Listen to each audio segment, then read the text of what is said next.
প্রিয় শিক্ষার্থীরা, এখানে আমরা এই যে পানির ঘনত্ব এবং বস্তু ভেসে থাকা এবং ডুবে যাওয়া, এই এক্সপেরিমেন্টটি এখানে করানো হচ্ছে স্টুডেন্টদেরকে।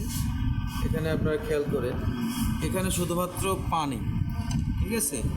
এই পানির মধ্যে এই যে ডিমটি আছে, তো এই ডিমটি ছাড়ে দেওয়ার কারণে দেখেন পানিটি ডুবে গেল, পানিতে ডিমটা ডুবে গেল। আবার এই একই ডিম এখানে আমরা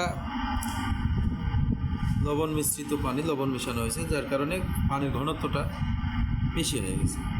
এই যে আমরা যখন এটা ছেড়ে দিব তখন দেখেন ডিমটি ভেসে থাকবে আর এই ডিমটি ডুবে গেল। তাহলে এক্ষেত্রে আমরা কি শিখতে পারলাম?